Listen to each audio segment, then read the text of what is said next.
While I was making Stella, I didn't know what weapon I would use for her. I didn't want to use any type of gun since it was a pretty common weapon for most brawlers. After doing a little research, I decided to use a crossbow to keep the adventure theme. I can't draw crossbows or anything well, so here.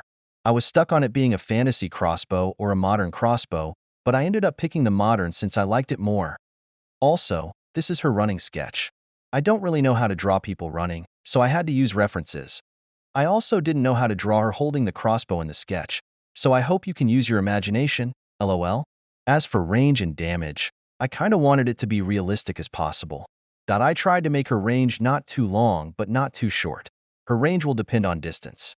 Closer doing the most amount of damage, and further doing the least amount of damage. Okay, her super is pretty interesting. In my opinion, at least. Instead of her using her crossbow, she switches to her secondary weapon, which is a literal dagger. Pretty shocking, right? Anyways, what Stella does for her super is she dashes to her opponent and stabs them. Yeah. Before anyone says anything. I know this is similar to most super, but I was planning this before he came out.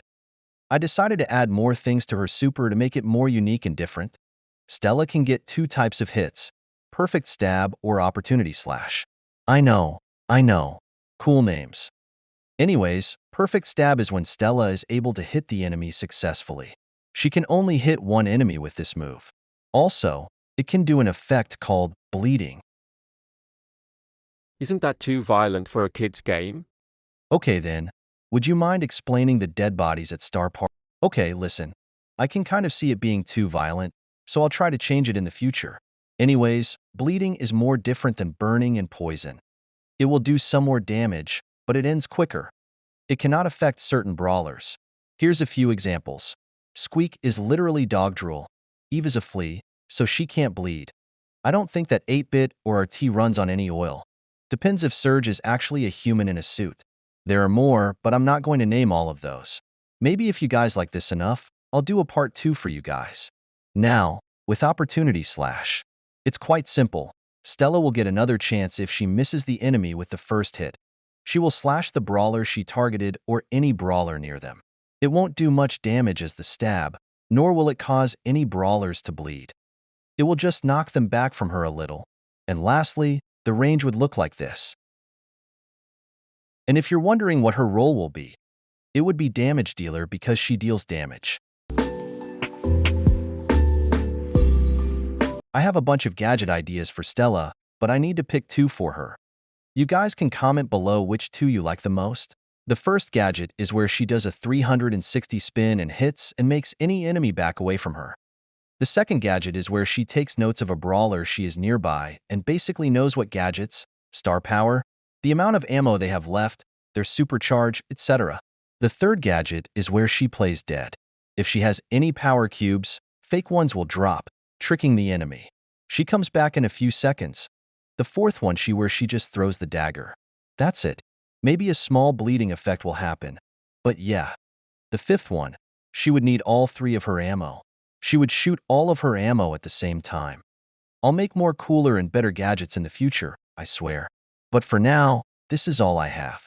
No need to engage my brain. Dog insane, like brain on circle train. Wait, who made this segment? Hey guys, still here. Today I'll be telling you my top 10 favorite Stella X Brawler ships. First one is Stella X Draco. Second one is Stella X Draco. Third one is Stella X Draco. Wait, you can't just walk into my video, make your own segment, then ship my BRAWL STARS OC with whoever. It's not gonna happen. Then riddle me this. You made a Stella and Draco edit. You made sketches of them together, especially the one with the dragon. And this was actually the first brawler Stella has ever had an interaction with. Great argument. Unfortunately, You should kill your.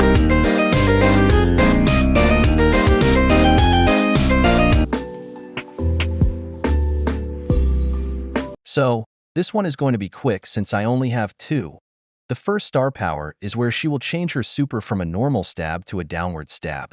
She can do more damage, plus she can break walls. The second star power is where she's able to turn during her super. Kinda like Daryl's super. She'll be able to slash brawlers multiple times before stabbing. I can see this being useful in certain situations, but not many. It's not the best I had in mind. Like I said, I'll do better in the future. This is still in process, after all. So, if you're wondering what I mean by that, let me show you. Basically, an anomaly brawler or abnormal brawler is basically a brawler who really shouldn't be in Starr Park. They can be seen as a threat to actual brawlers. Anomaly brawlers can probably destroy the park for all we know. If you're wondering what makes a brawler an anomaly, it's based on lore more than gameplay.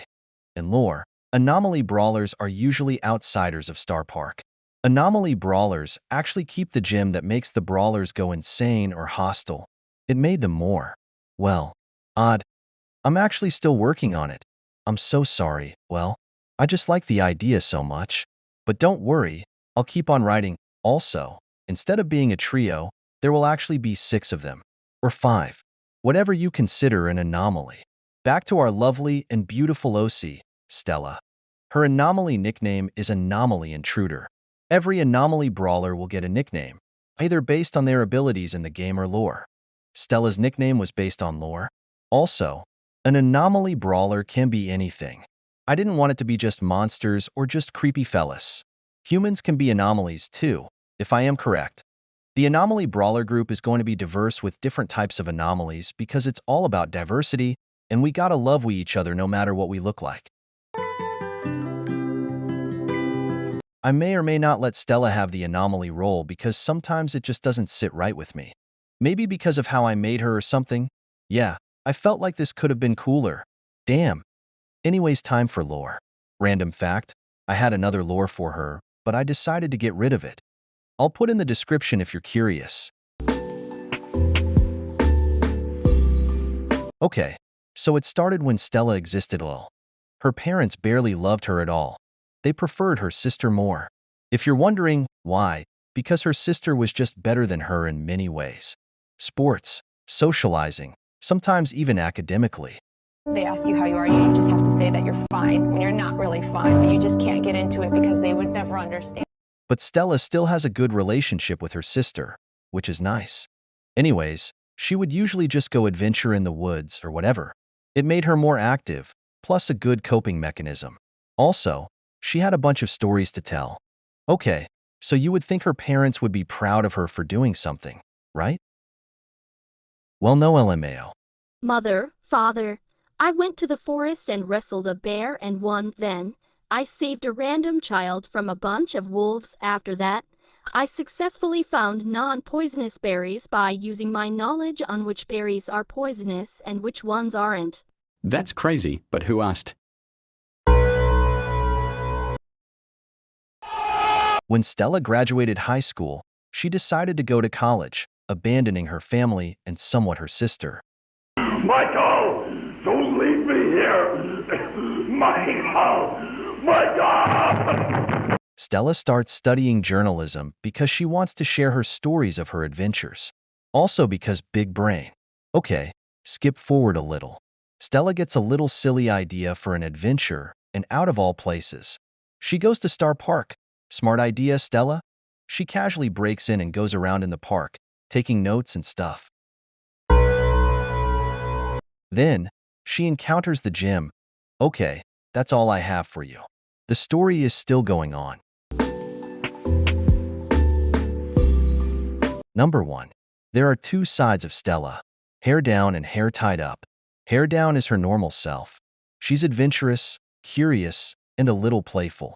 She's sociable, but she's a little awkward, sometimes. When her hair is tied up, she's just serious and concentrated. It's usually when she's studying. Number 2. Here's a little secret. Stella gets genuinely excited when someone says they're proud of her or any words of affirmation. Number 3. While I was making Stella, I actually forgot to add her adventure back. So here it is, and some of the stuff in it. Number 4. Stella has depressed moments. Usually, when she's alone. Number 5. Stella's little sister name is Brooklyn. Brooke for short. She's 16 to 17 years old. She hasn't really forgiven Stella for leaving, but she still talks to her.